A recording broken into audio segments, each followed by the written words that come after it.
ഇനി അടുത്തതാണ് മെയിൻ നമ്മളിവിടുത്തെ അടിമത്തമായിട്ട് ബന്ധപ്പെട്ട ആ ബന്ദികൾ. ഞാനൊരു ഇൻട്രഡക്ഷൻ ഇത്രയും ഡീറ്റെയിൽ ആയിട്ട് പറഞ്ഞതെന്ന് വെച്ചാൽ നിങ്ങൾ ആ സിസ്റ്റത്തിൽ നിന്നുകൊണ്ട് ഇത് ആലോചിച്ചാൽ മാത്രമേ ഇത് കാര്യങ്ങൾ എന്താണെന്ന് മനസ്സിലാക്കാൻ പറ്റത്തുള്ളൂ. പെട്ടെന്ന് ഒരു ക്വസ്റ്റ്യൻ ചോദിച്ചിട്ട് അടിമത്ത് ഹലാലാണോ ഇല്ലയോ, ഇസ്ലാമിൽ അത് ഉണ്ടോ ഇല്ലയോ, ഇങ്ങനെ ഒരു ലൈനിൽ ചോദിച്ച് തീർക്കാവുന്ന ക്വസ്റ്റ്യൻ അല്ല ഇത്. ആ സിസ്റ്റത്തിൽ നിന്നുകൊണ്ട് ആ കാലഘട്ടം നിന്നുകൊണ്ട് എങ്ങനെയാണെന്ന് ചിന്തിച്ച് മനസ്സിലാക്കിയാലേ ഇസ്ലാമിൻ്റെ ഓരോ റൂളിൻ്റെയും മാനവികത അതിൻ്റെ ധാർമ്മികത നമുക്ക് മനസ്സിലാകത്തുള്ളൂ. വെറുതെ കണ്ണിൽ പൊടിയിടാൻ ചുമ്മാ ഇങ്ങനെ ഒരു ക്വസ്റ്റ്യൻ ചോദിച്ചിട്ട് വിടാം. ശുക്കൂറിൻ്റെ അടുത്ത് ചോദിക്കുന്നതായിട്ട് ഇസ്ലാമിൽ ഹറാമാണോ അടിമത്ത് ഹറാമാണോ ഉണ്ടോ ഹലാലാണോ അത് ശരിയാണോ തീർന്നു എനിക്ക് സംസാരിക്കേണ്ട. ഇത് കണ്ണിയിടുന്ന പൊടിയിടുന്ന പരിപാടിയാണ്. ഡീറ്റെയിൽഡായിട്ട് ഓരോന്ന് എടുത്ത് എൻ്റെ ഇൻ ഡെപ്തിൽ പോയിരുന്ന് നോക്കിയാലേ ഇതിൻ്റെ കാര്യങ്ങൾ എന്താണെന്ന് മനസ്സിലാവും. ഓക്കെ, ഇനിയിപ്പോൾ ബന്ദികൾ എന്ത് ചെയ്യും? ബന്ദികളെ തിരിച്ചു വിട്ട് കഴിഞ്ഞാൽ അവർ തിരിച്ച് പിന്നെ യുദ്ധത്തിന് വരും. അത് ആരും ചെയ്യത്തില്ല. പിന്നെ നമ്മൾ പിടിച്ച് വയ്ക്കുക എന്നുള്ളതാണ്. നമ്മുടെ കൂട്ടത്തിൽ പിടിച്ച് വെച്ച് കഴിഞ്ഞാൽ എന്ത് ചെയ്യും? ഒരു 50 പേര് 100 പേര് അന്നത്തെ ഒരു പോപ്പുലേഷൻ അനുസരിച്ച് 200 പേരെ കിട്ടിക്കഴിഞ്ഞാൽ അത് സ്ത്രീകളും പങ്കെടുക്കാൻ വന്നിട്ടുണ്ടാവും. യുദ്ധത്തിൽ വന്നു കഴിഞ്ഞാൽ സ്ത്രീകളും വരും, പുരുഷന്മാരും വരും. ബദറിൽ പോലുള്ള ആൾക്കാർ സഹായിക്കാൻ അവർ വരും. അപ്പം അവരെയും സ്ത്രീകളെയും പിടിച്ചു വെച്ചു, ആളുകളെയും പിടിച്ചു വെച്ചു. ഇനി ഇവരെന്ത് ചെയ്യും? ഇന്നത്തെ സിസ്റ്റം ആണെങ്കിൽ ജയിലിൽ പിടിച്ചിടണം എന്നാണ് പറയുന്നത്. ജയിലിൽ പിടിച്ച് ബന്ദികളായിട്ട് വയ്ക്കും. ജനീവ കൺവെൻഷൻ തന്നെ വരാം. അല്ലെങ്കിൽ ജനീവ കൺവെൻഷൻ മുമ്പുള്ള കാര്യം നിങ്ങൾ എടുത്ത് നോക്കിക്കഴിഞ്ഞാൽ ടോർച്ചറിൻ്റെ അങ്ങേറ്റം ചെയ്ത് വെച്ചിട്ടുണ്ട്. ഈ ബന്ദികൾ പിടിച്ചു വയ്ക്കുന്ന ബന്ദികളെ അവരെ എന്തെല്ലാം ചെയ്യാവോ അങ്ങനെയുള്ള ക്രൂരത എല്ലാം ചെയ്തുകൊണ്ടാണ് വേൾഡ് വാർ 1 വേൾഡ് വാർ 2 ചെയ്തുകൊണ്ടാണ് ജനീവ കൺവെൻഷൻ എന്നുള്ളത് പൊങ്ങി വന്നത്. നിങ്ങളത് ആലോചിക്കണം. 1949 ഇങ്ങനെ ഒരു ആവശ്യകത തന്നെ മനസ്സിലാക്കി ഈ എന്തെങ്കിലും ഒരെണ്ണം ചെയ്യണമെന്ന് പറഞ്ഞു. അതും വേസ്റ്റ് പേപ്പറായിപ്പോയി. ആ ജനീവ കൺവെൻഷനും വേസ്റ്റാണെന്ന് ഞാൻ നേരത്തെ പറഞ്ഞു. ഇന്ന് നടക്കുന്ന യുദ്ധക്കുറ്റങ്ങളും ആരും ഒന്നും മിണ്ടുന്നില്ല. ഒരു കൺവെൻഷനും ഇടപെടുന്നില്ല. എവിടെ പോയി കൺവെൻഷനും മിണ്ടുന്നില്ല. കൺവെൻഷനെ മാനവികത എന്ന് പറഞ്ഞു നടക്കുന്ന ലിയാഖത്തിലുള്ള ആൾക്കാരും മിണ്ടുന്നില്ല. അപ്പം എത്രത്തോളം ബാലിശമാണ് ഇതൊന്നും ആലോചിക്കുക. അപ്പോൾ ഞാൻ പറഞ്ഞത് അതിന് മുമ്പ് വേൾഡ് വാറിലും അതൊക്കെ വളരെ ക്രൂരത നടന്നിട്ടുണ്ട്. ഈ ബന്ദികളെ പിടിച്ചു വയ്ക്കുന്ന ബന്ദികളെ അവരെ മാക്സിമം ടോർച്ചർ ചെയ്യുക, ചോദിക്കാനും പറയാൻ ആളില്ലാത്ത രീതിയിൽ പീഡിപ്പിക്കുക. കുറേ പിടിച്ചു വയ്ക്കുന്നതിൻ്റെ പകുതി പേരും ജയിലിൽ പിടിച്ചിടുമെന്ന് പറഞ്ഞ് ജയിലിൽ തന്നെ മരിച്ചു പോകും. അവർക്ക് ആഹാരം കറക്റ്റായിട്ട് കിട്ടത്തില്ല, സാനിറ്റേഷൻ ശരിയാവത്തില്ല. കൂട്ടമായിട്ട് പിടിച്ചിട്ടിരിക്കുന്നതുകൊണ്ട് ഗവൺമെൻറ് ആരും ചിലവ് ചെയ്ത് പിടിച്ചിടുമോ? ഈ ബന്ദികൾ ഈ രാഷ്ട്രത്തിനെതിരെ യുദ്ധം ചെയ്യാൻ വന്നവനെ പിടിച്ച് ജയിലിലാക്കിയിട്ട് ആ ജനങ്ങളുടെ ടാക്സിൻ്റെ പൈസ വെച്ചിട്ട് ഇവർക്ക് നല്ല 3 നേരം ബിരിയാണിയും സിനിമയും ഒക്കെ ഇപ്പോൾ ജയിലിൽ കൊടുക്കുന്നവർക്ക് അവർക്ക് കൊടുക്കുമോ? അപ്പോൾ ഒന്നാതെ യുദ്ധത്തിൽ കംപ്ലീറ്റ് ആയിട്ട് എക്കണോമിക്കലായിട്ട് തകർന്നിരിക്കുമായിരിക്കും ഏത് രാഷ്ട്രമാണെങ്കിലും, ജയിക്കുന്ന രാഷ്ട്രമാണെങ്കിലും. അങ്ങനെയുള്ള സമയത്ത് ഇവരെ കൊണ്ടുവന്ന് AC ജനീവ കൺവെൻഷനിൽ AC വെക്കണം, അവർക്ക് സ്വർണ്ണ കരണ്ടിയിൽ കോരി കൊടുക്കണമെന്നൊക്കെ കൺവെൻഷനിൽ എഴുതി വെച്ചിട്ടുണ്ടാകും. അത് നടക്കുമോ? അത് പ്രാക്ടിക്കലായിട്ട് ചിന്തിക്കണം അത് നടക്കുമെന്നുള്ളത്. അപ്പോൾ എവിടെയെങ്കിലും കൊണ്ടിട്ട് അടയ്ക്കും, അവരെ കൊണ്ട് ജോലി ചെയ്യിപ്പിക്കും.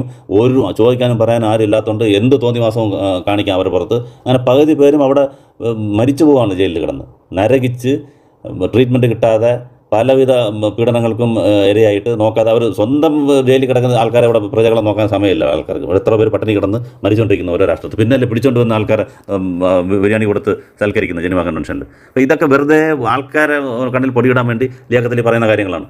അപ്പോൾ അങ്ങനെയൊന്നും നടന്നിട്ടുമില്ല. വളരെ ക്രൂരമായിട്ടാണ് കണ്ടിരുന്നത്.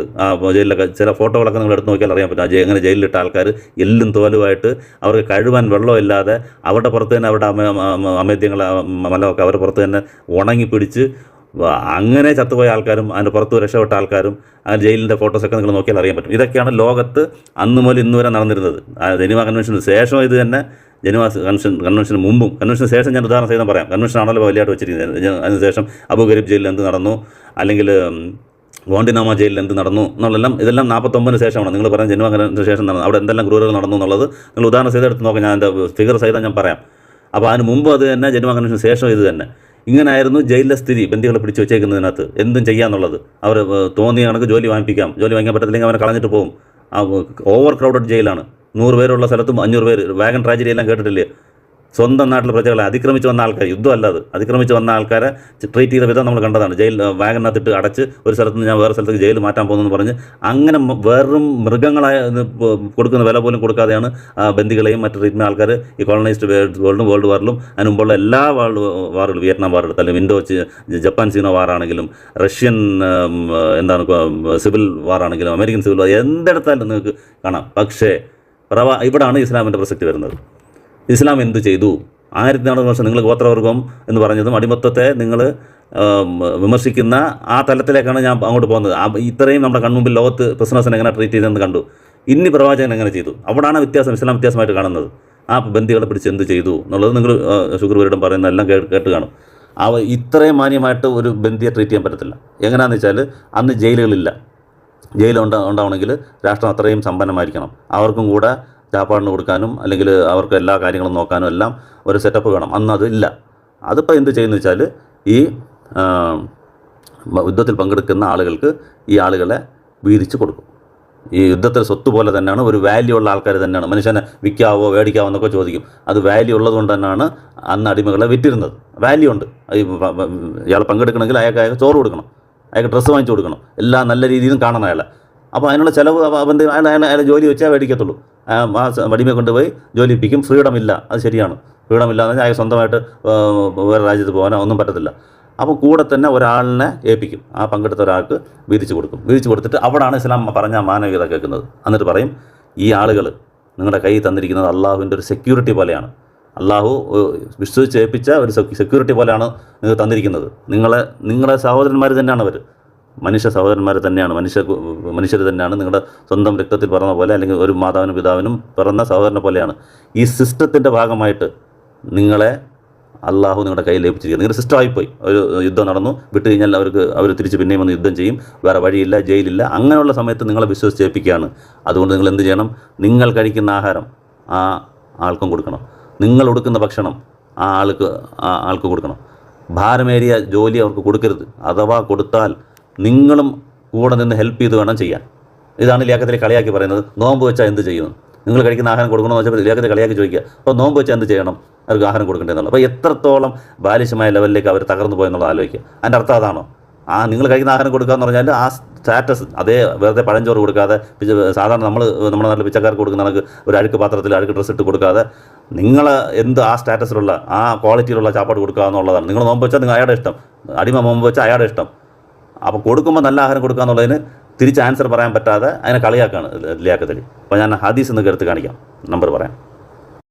ഈ ഹദീസ് നിങ്ങൾ ബുഖാരിയിലെ 30ാമത്തെ ഹദീസായിട്ട് കാണാം. അതായത് നിങ്ങൾ കഴിക്കുന്ന ആഹാരം അവർക്ക് കൊടുക്കുക, നിങ്ങൾ കൊടുക്കുന്ന വസ്ത്രം കൊടുക്കുക, അവരെ ഓവർ ബേർഡൻ ചെയ്യരുത്, ഓവറായിട്ട് ജോലി എടുപ്പിക്കരുതെന്നുള്ളത് ബുഖാരിയിൽ കാണാം. അപ്പോൾ ഇത് ഏത് ജനീവ കൺവെൻഷനിൽ വെച്ചിട്ട്, ജനീവ കൺവെൻഷനെക്കാട്ടി 1400 വർഷം മുമ്പ് ഇറങ്ങിയ ഹദീസാണിത്. ഇത് തന്നെയല്ലേ ജനീവ കൺവെൻഷൻ എഴുതി വെച്ചിരിക്കുന്നത്. ഇപ്പം 1949 വരെ വേണ്ടി വന്നത്, 1400 വർഷം വേണ്ടി വന്നു. നിങ്ങൾക്ക് ഒരു കൺവെൻഷൻ ഉണ്ടാക്കി എങ്ങനെയാണ് ഒരു യുദ്ധബന്ധികളെ, പ്രിസണേഴ്സ് ഓഫ് വാർ, അടിമ എന്ന് പറഞ്ഞാലും ശരി, പ്രിസണർ ഓഫ് വാർ, അത് അന്നത്തെ പ്രിസണേഴ്സ് ഓഫ് വാറിന് അടിമ എന്ന് പറഞ്ഞുകൊണ്ടിരുന്നത് ഇസ്ലാമിൽ. പക്ഷേ അടിമയ്ക്കുള്ള ട്രീറ്റ്മെൻറ്റ് അല്ലായിരുന്നു കൊടുത്തത്. അടിമയ്ക്ക് ലോകത്തുള്ള ആൾക്കാർ ഈ ചങ്ങല കെട്ടി, ലിയാഖത്തിയുടെ തമ്മയിൽ ചങ്ങല കൈ കെട്ടി കാണിച്ചേക്കുന്നില്ല, അതാണ് അടിമ. അത് ഇസ്ലാമിലില്ല.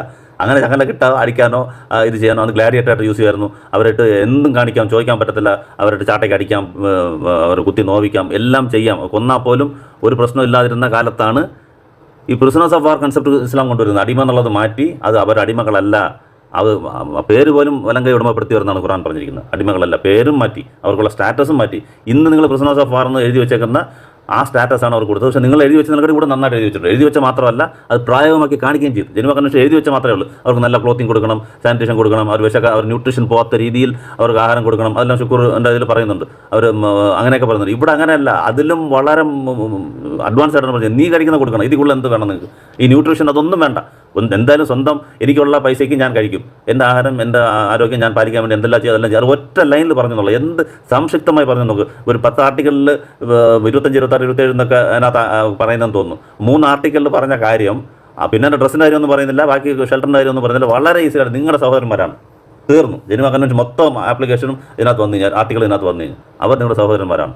നിങ്ങളെങ്ങനെ നിങ്ങളെ ട്രീറ്റ് ചെയ്യുന്നത് അതുപോലെ അവരെ ട്രീറ്റ് ചെയ്യുക. പ്രശ്നം തീർന്നു. ഒത്ത ജനീവ കൺവെൻഷൻ ഉണ്ട്. 1400 വർഷം മുമ്പ് ജനീവ കൺവെൻഷൻ പറയുന്നതിൽ നല്ല ഭംഗിയായിട്ട് ഇസ്ലാം പറഞ്ഞിട്ടുണ്ട്. അതുമാത്രമല്ല, പ്രധാന കാര്യം എന്താ, അത് ചെയ്ത് കാണിച്ചു എന്നുള്ളതാണ്. നിങ്ങൾ എവിടെ ചെയ്ത് കാണിക്കുന്നത് ഞാൻ പറഞ്ഞിട്ടുണ്ട്. എവിടെ കാണിച്ചു? ഇവിടെ ഇപ്പോഴും കുട്ടികളെയും കൊന്നുകൊണ്ടിരിക്കുകയാണ്. എല്ലാ വാറുകളും 49 നടന്ന ഒരു വാറിലും, ഇറാഖ് വാറാവട്ടെ, അബു ഗരീബ് ജയിലാവട്ടെ, ഗോണ്ടിനമ ജയിലാവട്ടെ, എല്ലാം നമ്മൾ കണ്ടതാണ്. ഞാൻ എക്സ്പ്ലെയിൻ ചെയ്യേണ്ട ആവശ്യമില്ല. അത്രയ്ക്ക് മോശമായിട്ട് ട്രീറ്റ്മെൻറ്റ് ചെയ്തു. ഒരു ജനുവയും ഒന്നും ചോദിച്ചില്ലല്ലോ, ഒരു ലിയാഖത്തിനെയും അത് ചോദിച്ചില്ലല്ലോ, എന്തുകൊണ്ട് ഇങ്ങനെ ചെയ്യുന്നു. മാനവിക ബോധം ലിയാഖത്തിലേക്ക് അന്നെന്താ ഉരുണ്ട് വരാത്തത്?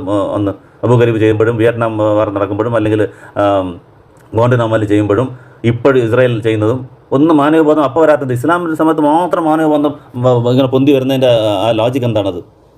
അപ്പം ഈ ജനീവ കൺവെൻഷനെക്കാട്ടി 1400 വർഷം മുമ്പ് തന്നെ നിങ്ങൾക്ക് ആ ഒരു ആവശ്യം തോന്നാൻ 1400 വർഷം എടുത്തു. എങ്ങനെയാണ് ഈ പ്രിസണേഴ്സ് ഓഫ് വാറിനെ ട്രീറ്റ് ചെയ്യണം എന്നതിനെക്കുറിച്ച് ഒരു ട്രീറ്റി ഉണ്ടാക്കാൻ, ഒരു കൺവെൻഷൻ ഉണ്ടാക്കാൻ അവർ മനുഷ്യരാണ്. വേൾഡ് വാർ 1, 2 നടന്ന ക്രൂരതകൾ കണ്ടിട്ട് ആണ് ചെയ്തത്. Heavier casualty. പക്ഷേ ഇതെല്ലാം ഇതിലും ഭംഗിയായിട്ട് ഇസ്ലാം 1400 വർഷം മുമ്പേ പറഞ്ഞു വെച്ചേക്കുന്ന ഒരൊറ്റ ലൈനിൽ, ഒരൊറ്റ ഹദീസിൽ ഇതിനകത്തെല്ലാം കൊണ്ടുവന്ന് അവർ അങ്ങനെയാണ് ട്രീറ്റ് ചെയ്തത്. അങ്ങനെ തന്നെയാണ് ഇത് കണ്ടിട്ടാണ് ചോദിക്കുന്നത്. ഇത് വെറുതെ എഴുതി വെച്ചതല്ല. അബൂദർ എന്നുള്ള സഹാബിയും കൂടെ നടക്കുന്ന ഒരു അടിമയും ഒരേ ഡ്രസ്സ് ഇട്ടുകൊണ്ട് പോകും. അപ്പോൾ കാണുന്ന ആൾക്കാരാണ് ചോദിക്കുന്നത്, ഇതെന്താ നിങ്ങൾ ഇങ്ങനെ ഒരേ ഡ്രസ്സ് ഇട്ടുകൊണ്ട് പോകുന്നവർ? അപ്പോഴാണ് ഈ ഹദീസ് കോട്ട് ചെയ്യുന്നത്. നടത്തി കാണിച്ചതാണ്. ഇത് ഇസ്ലാം നല്ലത് വേറെ ആർക്ക് സാധിച്ചിട്ടുണ്ട്? ലോകത്ത് എവിടെ എങ്ങനെ കാണിച്ചിട്ടുണ്ട്? നിങ്ങൾ ഏത് പ്രശ്ന സഫാറിനെയാണ് ഈ ഡിഗ്നിറ്റിയിൽ കണ്ടത്? പിന്നെ അതുപോലെ ഒരു അടിമയെ അബു മസൂദ് എന്ന് പറഞ്ഞ സഹാബി അടിക്കുന്ന പ്രവചനം കാണും ചാട്ട വെച്ചിട്ട്. അത് നിങ്ങൾ മുസ്ലിമിലെ 16590 എന്നുള്ള ഹദീസിൽ കാണാം. മുസ്ലിം 16590. അപ്പോൾ ആ മസൂദിൻ്റെ അടുത്ത് പോയി പറയും, മസൂദെ, ഇത് നിനക്കിപ്പോൾ ഈ അടിമയുടെ പുറത്തുള്ള കൺട്രോൾ ഉണ്ടല്ലോ, ഇതിലും വലിയ കൺട്രോൾ അള്ളാഹുവിന് നിൻ്റെ പുറത്തുണ്ടെന്ന് ആലോചിക്കാം. അപ്പം നിന്നെ അള്ളാഹു പിടിക്കണമെന്ന് വിചാരിച്ചാൽ എങ്ങനെയെല്ലാം ദ്രോഹിക്കാൻ പറ്റും, ചെയ്യാൻ പറ്റും. ഇങ്ങനെ ചെയ്യരുത്, അടിമ അടിക്കരുത് എന്ന് പറഞ്ഞ് ആ ഹദീസ് നിങ്ങൾക്ക് ഞാൻ മുസ്ലിം 16590 കാണാം. അന്നത്തെ കാലത്ത് ഇങ്ങനെ ഒരു ട്രീറ്റ്മെൻറ്റേ ഇല്ല. ഇത് അടിമയല്ല, ഇത് പ്രിസണേഴ്സ് ഓഫ് വാറിൻ്റെ ജനീവ കൺവെൻഷനെക്കാട്ടി 100 മടങ്ങ് ഇതുള്ള വാർ ക്യാപ്റ്റീവ്സ് ആയിട്ടാണ് തന്നെ ട്രീറ്റ് ചെയ്തത്. അടിമ എന്ന പേരാണ് നിങ്ങളും പറയുന്നത്, നമ്മൾ പറയുന്നത്. ഖുർആൻ പറയുന്നില്ല പേര്, ഖുർആൻ ആ പേര് പറയുന്നില്ല. അപ്പം ഇന്ന് നിങ്ങൾ ഈ ക്രൗഡഡ് ജയിലിലിട്ടിട്ട് അവരെ സാനിറ്റേഷൻ ചെയ്യാതെ, അവരെ കറക്റ്റായിട്ട് അൺഹൈജീനിക്കായിട്ട് ട്രീറ്റ് ചെയ്ത്, അവരുടെ മെഡിക്കൽ ഫെസിലിറ്റി ഒന്നും കൊടുക്കാതെ അവരായിട്ട് ടോർച്ചർ ചെയ്ത് കൊന്ന കേസുകളാണ് എല്ലാം നടന്നിട്ടുള്ളത് ലോകത്ത്. പക്ഷേ ഇവിടെ അങ്ങനെയല്ല, സന്തോഷമായിട്ട് അവൻ ജീവിക്കുന്നു. മുതലാളി ഇവിടെ ഒരേ സ്റ്റാറ്റസിൽ നടക്കുന്നു. അവൻ്റെ സ്വന്തം നാട്ടിൽ പോകാൻ പറ്റത്തില്ല, അങ്ങനെ പോകണമെങ്കിൽ പോവാം, അതിനും ഓപ്ഷൻ വെച്ചിട്ടുണ്ടായിരുന്നു. മോചന കരാർ എന്ന് പറഞ്ഞൊരു കരാറിൽ ഏർപ്പെടാം. ഈ അടിമയ്ക്ക് അടിമ എന്ന് പറയുന്നത് നമ്മൾ ആക്ച്വലി വലം കൈ ഇടുമ്പോഴപ്പെടുത്തിയ ആ പ്രിസണേഴ്സ് ഓഫ് വാർ എന്ന് പറയുന്നതാണ് കറക്റ്റ്. ആ പ്രിസണേഴ്സ് ഓഫ് വാറിന് ഈ യജമാൻ്റെ അടുത്ത് നിന്ന് മോചന കരാർ വാങ്ങിയിട്ട് ഞാൻ പുറത്ത് പോയി ജോലി ചെയ്തിട്ട് ഇന്ന പൈസ ഞാൻ നിങ്ങൾക്ക് അടച്ചു തരാം, പൈസ ഇത്ര തുകയ്ക്ക് എന്നെ ഒന്ന് മോചിപ്പിച്ചേക്കണം പറഞ്ഞ് കരാർ എഴുതി വാങ്ങിച്ചിട്ട് പുറത്ത് പോയി ജോലി ചെയ്യാം. ആ ഫ്രീ ആണ്. അപ്പോൾ ആ പൈസ മാത്രം അടച്ചാൽ മതി. ഇതിൽ കൂടുതൽ നിങ്ങൾ എന്താണ് പ്രതീക്ഷിക്കുന്നത്? ഇന്നത്തെ ബോണ്ടഡ് ലേബർ പോലെയല്ല. ഇന്നത്തെ കൊത്തടിമ സമ്പ്രദായം എന്ന് പറയുന്നത് അംബാനി പോലെ ആൾക്കാർ എന്ത് ചെയ്യുന്ന വെച്ചാൽ പാവപ്പെട്ട കൃഷിക്കാർക്ക് അഡ്വാൻസ് ആയിട്ട് പൈസ കൊടുക്കും. 1,00,000 രൂപ കൊടുക്കുമെന്ന് വിചാരിക്കുക. എന്നിട്ട് ചീപ്പ് വിലയ്ക്ക് ആ വെണ്ടയ്ക്ക അല്ലെങ്കിൽ കത്തിരിക്ക നമ്മൾ 40 രൂപയ്ക്ക് മേടിച്ച് കഴിഞ്ഞാൽ അവൻ 5 രൂപ വിലയ്ക്ക് അവൻ്റെ നിന്ന് വാങ്ങിക്കുക. അതുകൊണ്ടാണ് റിലയൻസ് അത്രയും കമ്മിയായിട്ട് വില കുറച്ച് കൊടുക്കുന്നത്. കാലാകാലങ്ങൾ അവൻ്റെ അടിമപ്പെട്ട് കിടക്കുക. ആ ഇൻട്രസ്റ്റും കൂട്ടും അതിനകത്ത്. ആ പൈസ കൊടുത്തിട്ട് 1,00,000 രൂപ, ഞാൻ ചുമ്മാ ഒരു കണക്കിന് പറഞ്ഞ ഒരു പൈസ എന്തെങ്കിലും കൊടുത്തിട്ട് അതിന് ഇൻട്രസ്റ്റും കൂട്ടിയിട്ട് അവൻ്റെ കുടുംബവും നടത്താൻ പറ്റത്തില്ല, അവന് ചിലവും നടക്കത്തില്ല, അവൻ്റെ വീട്ടിലെ ഒന്നും നടക്കത്തില്ല. അവസാനം വരെയും ഇവൻ്റെ ബോണ്ടഡ് ലേബറായിട്ട് നടക്കും. ഇത് ഒരു ബോണ്ടഡ് ലേബറിൻ്റെ ഷുക്കൂർ പറഞ്ഞില്ലേ, ഇന്നും ഇതുണ്ട്, ബോണ്ടഡ് ലേബറുണ്ട്. എന്താണ് എന്തോ ഒരു ഇത് പറഞ്ഞല്ലോ, ഏതോ ഒരു പേര് പറഞ്ഞു, ഡെത്ത് ബോണ്ട് എന്ന് പറഞ്ഞില്ലേ, അതാണിത്. അവൻ അവസാനം വരെയും അവൻ്റെ അടിമയായിട്ട് കിടക്കും. ഇതെവിടെ നിങ്ങൾ നിരോധിച്ചു? ഇന്ന് നമ്മുടെ നാട്ടിൽ ഉൾപ്പെടെ നടന്നുകൊണ്ടിരിക്കുന്നത് ഇൻ്റർനാഷണൽ ലെവലിൽ പല ടൈപ്പിൽ നടക്കുന്നുണ്ട്. ഈ ബോണ്ടഡ് ലേബറിൻ്റെ ഷുക്കൂർ പറഞ്ഞില്ലേ, ഇന്നും ഇതുണ്ട്, ബോണ്ടഡ് ലേബറുണ്ട്. എന്താ പേര് പറഞ്ഞു, ഡെത്ത് ബോണ്ട് എന്ന് പറഞ്ഞില്ലേ, അതാണിത്. അവൻ അവസാനം വരെയും അവൻ്റെ അടിമയായിട്ട് കിടക്കും. ഇതെവിടെ നിങ്ങൾ നിരോധിച്ചു? ഇന്ന് നമ്മുടെ നാട്ടിൽ ഉൾപ്പെടെ നടന്നുകൊണ്ടിരിക്കുന്നത് ഇൻ്റർനാഷണൽ ലെവലിൽ പല ടൈപ്പിൽ നടക്കുന്നുണ്ട്. ഹ്യൂമൻ ട്രാഫിക്കിങ് എന്തെങ്കിലും കാരണത്തിൽ ഒരു കടം പെട്ട് കഴിഞ്ഞാൽ അവൻ്റെ അവസാനം വരെയും അവൻ പറയുന്നത് അനുസരിച്ച് ജീവിക്കണം. ഉടനെ ലിയാഖത്തിലെന്ന് ഉത്തരം പറയാണ്, നിങ്ങൾ മുസ്ലിം സ്ത്രീ അടിമയല്ലേ, അതിന് സ്വാതന്ത്ര്യം ഉണ്ടോ? എങ്ങനെയുണ്ട്? മുസ്ലിം സ്ത്രീക്ക് സ്വാതന്ത്ര്യവും ഈ ബോണ്ടഡ് ലേബർ ഡെഡ് ബോണ്ടിൻ്റെ സ്ലേവറിയും തമ്മിൽ കമ്പയർ ചെയ്യാണ്. എത്രത്തോളം കപടന്മാരാണ് ആലോചിച്ച്. മുസ്ലിം സ്ത്രീക്ക് തലാക്ക് വേണമെങ്കിൽ ചോദിച്ചിട്ട് പോകാൻ പറ്റും, അറിയാവോ? അതുണ്ടോ? ഈ ഡെഡ് ബോണ്ടുകാരനുണ്ടോ? ഇന്ന് വേണ്ട, ഈ ഭർത്താവ് എനിക്ക് വേണ്ടെന്ന് പറഞ്ഞാൽ കളഞ്ഞിട്ട് പോകാൻ പറ്റും. പിന്നെ എന്തിനാണ് നിയന്ത്രണം വെച്ചിരിക്കുന്നത്? സ്കൂളിൽ കുട്ടികൾക്ക് നിയന്ത്രണം വെച്ചിരിക്കുന്നത്. നിങ്ങൾ 9 മണിക്ക് വരണം, 1 മണിക്ക് ആഹാരം കഴിക്കാൻ പോകാവും. അടിമകളാണ് അവർ. ഒരു ഓഫീസിൽ എന്തിനാണ് നിയമം വെച്ചേക്കുന്നത്? 8 മണിക്ക് വരണം, 1 മണിക്ക് പോകാവും. കറക്റ്റായിട്ട് പഞ്ച് ചെയ്യണം, അല്ലെങ്കിൽ സൈൻ ചെയ്യണം, അല്ലെങ്കിൽ 6 ദിവസമാണെങ്കിൽ ഹാഫ് ഡേ സാലറി കട്ടായി പോകും. ഇതെന്തിനാണ് വെച്ചേക്കുന്നത്? അടിമകളായിട്ടാണോ? ഒരു ഇൻസ്റ്റിറ്റ്യൂഷൻ ആകുമ്പോഴത്തേക്ക് ചില കൺട്രോളുകൾ വേണം. അഴിച്ചുവിടാൻ പറ്റത്തില്ല. അഴിച്ചുവിട്ടാൽ സ്വാതന്ത്ര്യം പോലെ ആയിപ്പോവും. അതിന് വേണ്ടിയിട്ട് കുടുംബം എന്ന് പറയുന്ന ഇൻസ്റ്റിറ്റ്യൂഷനാണ്. അതിനൊരു ഹെഡ് വെച്ചിട്ടുണ്ട്.